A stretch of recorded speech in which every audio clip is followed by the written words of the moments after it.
Bad Ideas, the show where we look at misfires, mistakes, and miscalculations from all throughout history. I'm Tony Southcott. And I'm Albert Berg, and today's episode is brought to you by our featured patron, Jesse Newman. Tony's got the bad idea this week. Tony, what are we talking about?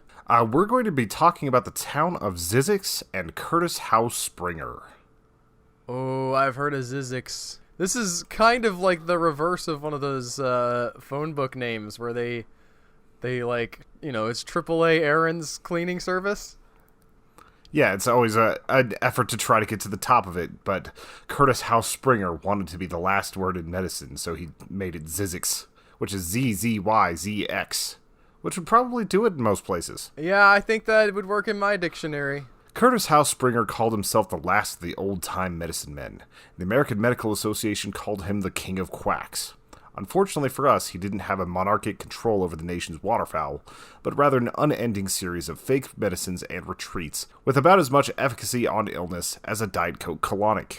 Which wasn't so much of a problem back in the day, because nobody else had anything good either, so for a long time you'd have medicine men who would roam the country and they were just selling you, like, alcohol and opium mixed together. And, like, everybody else was bleeding you and putting leeches on, so it was okay that the medicine man wasn't any good at his job. But by the time this guy rolls around, it's not. This was in the 30s, like 30s and onward. So it's like you're starting to get actual medicines at this point in time, though. Yeah. That's why he was, like, right at the end of that old medicine man type stuff. Zzyzx would be a natural health spa and resort where he would cure everything from arthritis to cancer with his potions, hot springs, and various other treatments. The good doctor, Curtis Howe Springer, would go on to hold the title of medical doctor, naturopathy doctor, doctor of osteopathic medicine, and finally, just plain vanilla PhD in whatever suited him at the time. Upon being asked where he obtained these degrees, he made up several schools and titles.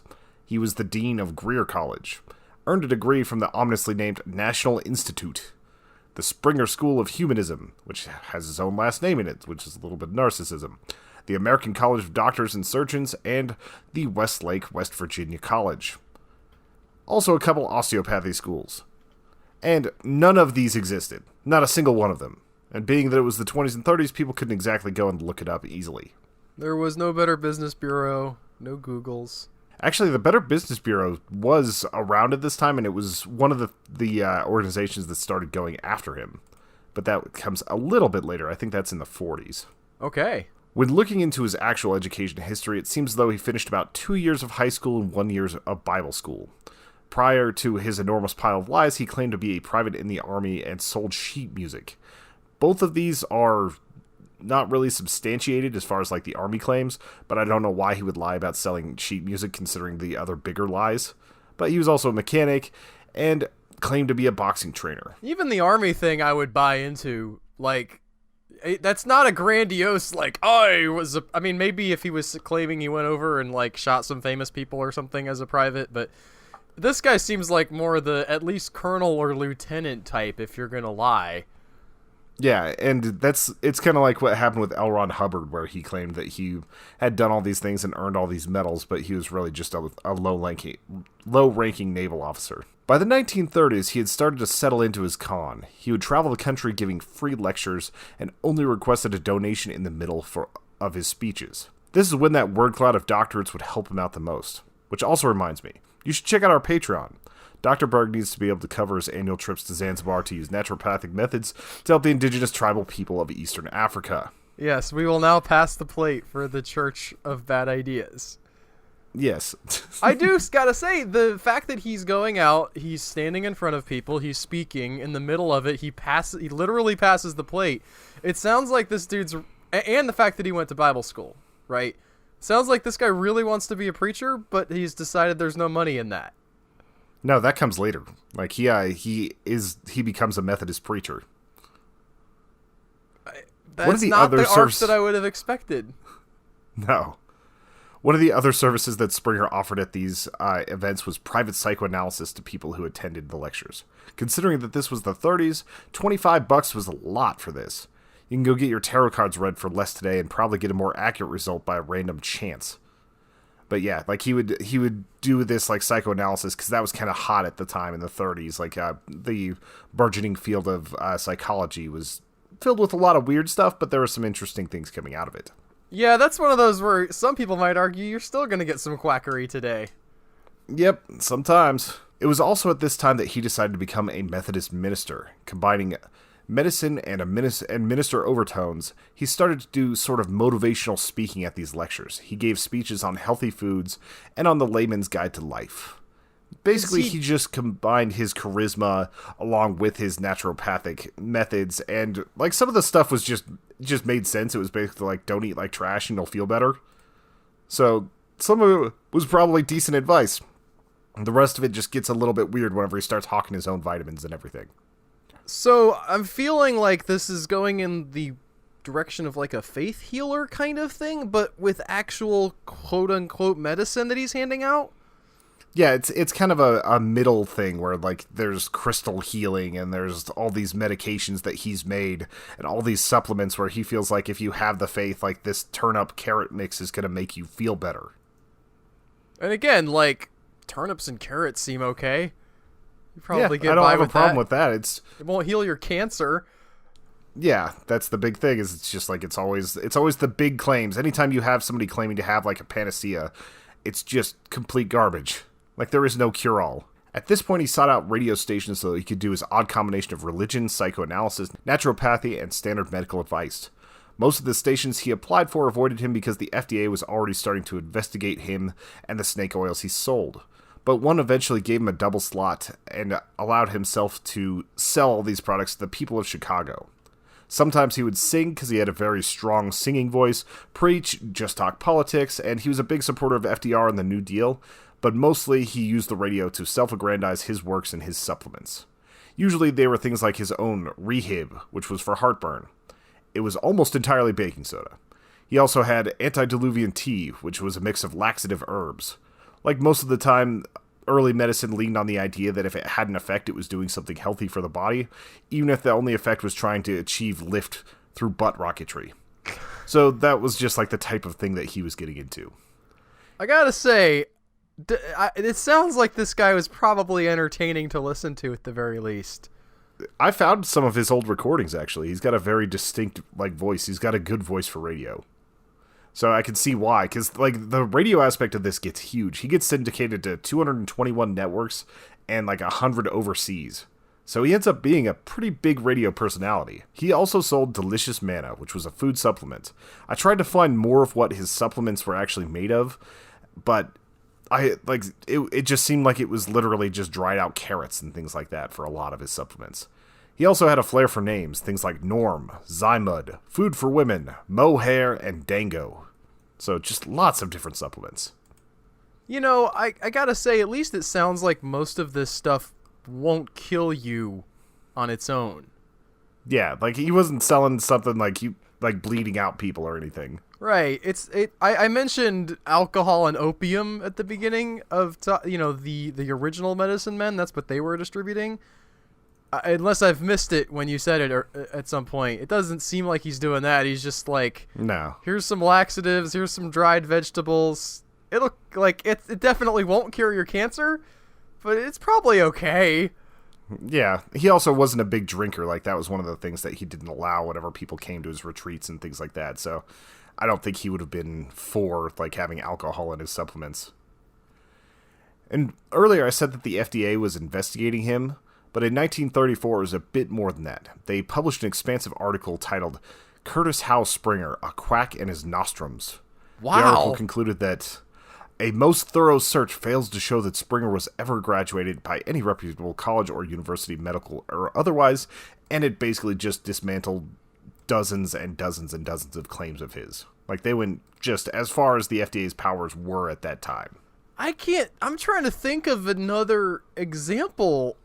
Like in modern day, everybody's all divided about what politics should do and the government. The fact that the FDA investigates this guy, they don't necessarily bring charges, but they like take out an ad in a newspaper or whatever and publish a whole... They published a major paper. It was almost the length of a book. Just to hit this guy. Are they? But they're not. I might be wrong about this. In this process, do they bring charges against him, or are they just like? Charges come later. At this point, this was like pre-thalidomide and some of the other things where the FDA got some actual teeth.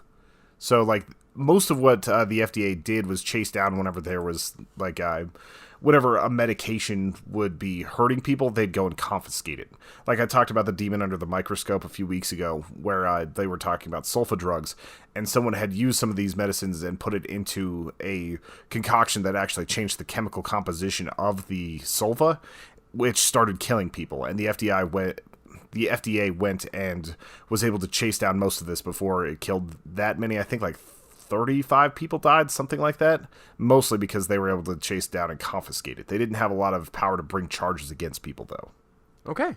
He also had the Better Business Bureau on his back for falsifying his statements and for a record of unwise advice. This didn't stop him from opening up 6 different health spas, all of which failed because they couldn't get off the ground before they even opened, or he refused to pay taxes. This was just a thing where he just did not like paying taxes at all, and kind of ignored the IRS at any opportunity. That's never a good idea. You can get away with not paying a lot of people, but you can never get away with not paying the tax man. That just seems like it always ends up in a bad way. Be whatever kind of quack you want to be, but if you want to keep in business, you better pay your taxes, because they will get their taxes. Yeah, Uncle Sam always needs his cut. Now, in 1944, Springer decided to switch things up. Leaving his Midwest and East Coast business, he went and filed a mining claim in the Mojave Desert. This would allow him to cheaply attain land instead of renting. Now, when you do this, you're required to actually set up a mining operation and prove that you're getting minerals from it. Springer would end up setting up his newest and greatest health spa on virtually free 12,000 acres that were given to him. Like, it was 8 miles by 3 miles that he was essentially gifted out in the desert between... It was southwest of Las Vegas in California. This is in the 1930s, so... 40s, 1944. Oh, okay. I'm curious how valuable this land would have been otherwise if they're just giving it away more or less to mine. I realize that he is gaming the system, but it doesn't sound like he's getting choice real estate. No, the Mojave Desert's always going to be a hard place to try to set up anything, especially like a tourist resort.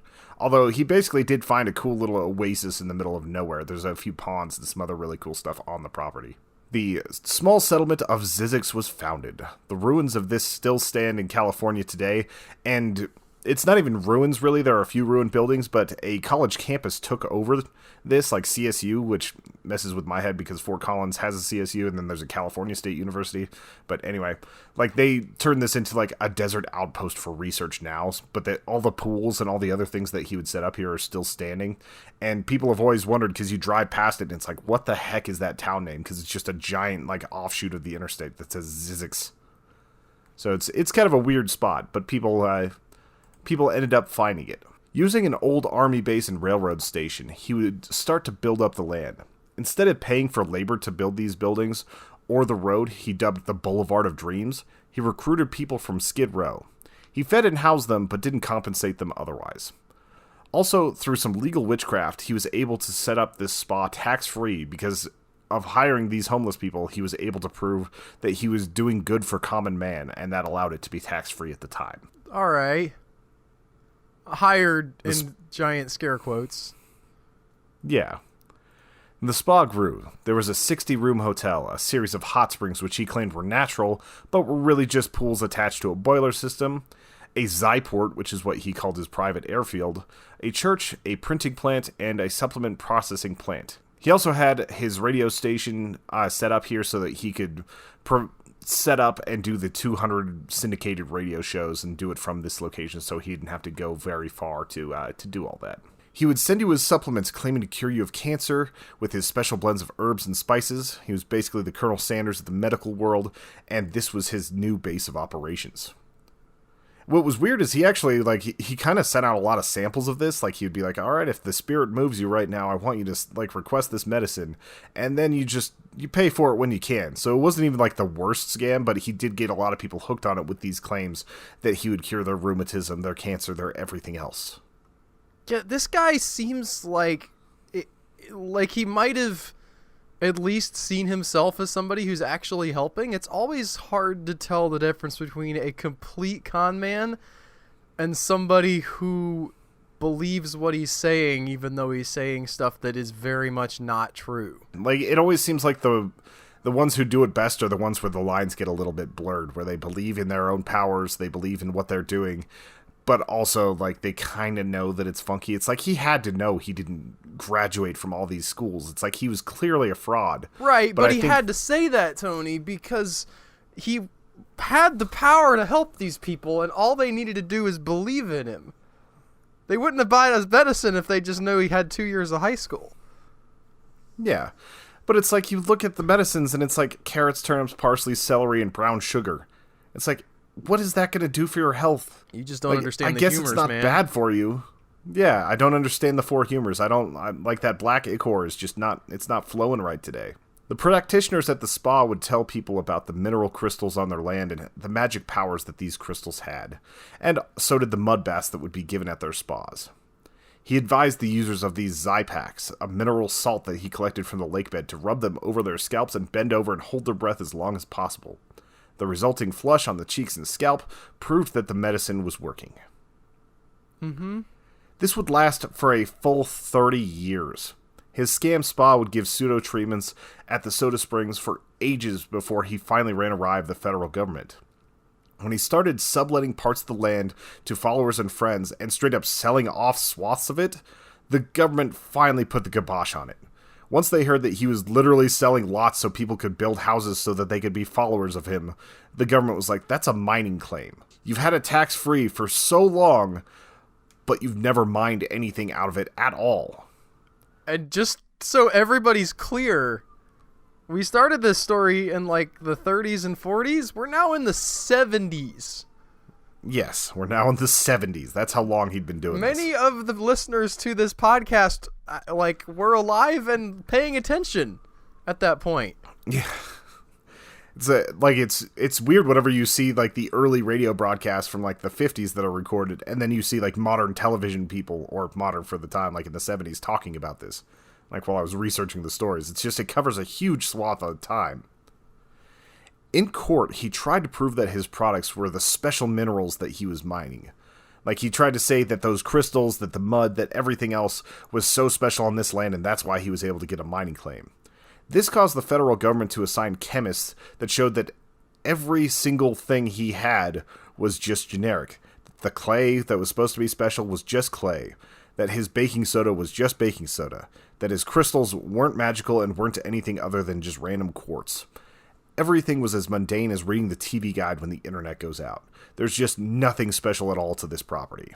Also, the analysis made it so that they were finally able to bring charges. I think it was something like 80 charges of false advertising, but he only got off with a 60-day sentence for all of this. So it's not even the worst thing that ever happened to him. It's just, I had a hard time, like, where I was thinking, is this really a bad idea? The dude made a bunch of money off of gullible people. And I feel like the bad idea is always going to these people who have these awful promises of, like, a panacea, of this clearly bogus medicine. And it's just a little bit, like, weird to me that he was able to operate for so long. Like, that he was able to have people almost worshiping him because he was charismatic and because he was interesting, and just come and seek him out for treatments whenever it's barely more than carrots. Like, I don't understand how this guy turned this into, like, a miniature empire for so long. How you could follow medical advice from a guy who literally didn't even finish high school and lied about his degrees and covered it up in piety. It's just so bizarre to me that he never got exposed before that, to the point where, like, the federal government let him operate for 30 years. Well, you gotta think, he's off in the desert. He's some kind of weird quack, but in America, we're allowed to be some kind of weird quack sometimes, Tony, as long as you're not directly hurting people. And it sounds like the worst thing he might have done was have people take his thing instead of actual medicine. And that's the thing whenever you get into these, like you get the Andy Kaufmans, you get all these people that should have gotten actual treatment, the Steve Jobs, but they decide to go holistic and they end up dying from it because they followed some guru or quack. So it's like, I know he was responsible for some things like that, but, like, it's still their choice to do it, even if they're being very, very, very dumb. And once you've made a pilgrimage to this distant health spa way out in the desert, you've got some at least mental capital invested, right? You're thinking this is definitely going to help. You've gone to this new place. They're doing this weird stuff. And, you know, the placebo effect is a thing. I bet a lot of people went to them and did feel better. Yeah, I mean, if you're going and sitting in a mud bath and getting a massage and having people like roll crystals over you after you've been working like a hard labor job for decades, I'm sure it feels pretty good. But you're right. He was a liar, and his cures didn't work. Just like chiropractors. Like I said, this is yes, just like chiropractors. Now, I might actually be seeing a chiropractor later because Komet's pressuring me into it. We'll see. Komet's a quack. Don't listen. Yeah, Komet's a quack. Don't listen. She My mom goes to the medical homeopathy doctor, and I hate that too. I love you, Mom. My mom's amazing. Burn the money. They did iridology on my sister. Maybe we'll do an episode about iridology. There's so many different quackeries out there. It's like we could turn this into a medical podcast for bad ideas, but we're going to try not to do that. But the point is, those people don't deserve to be put in jail. You just need to have the sense not to go to them. Some of them probably deserve to be put in jail. Some of them maybe. We'll see. Anyway, thank you guys for listening. If you have other ideas for bad ideas, send them to badideasshow@gmail.com. Check out our YouTube at youtube.com/humanechoes, youtube.com/badideas. All sorts of cool stuff that we put out there. We cover gaming, we cover movies, lots of different things on different networks. I hope that you guys have an excellent week, and we will be back with more bad ideas. Bye!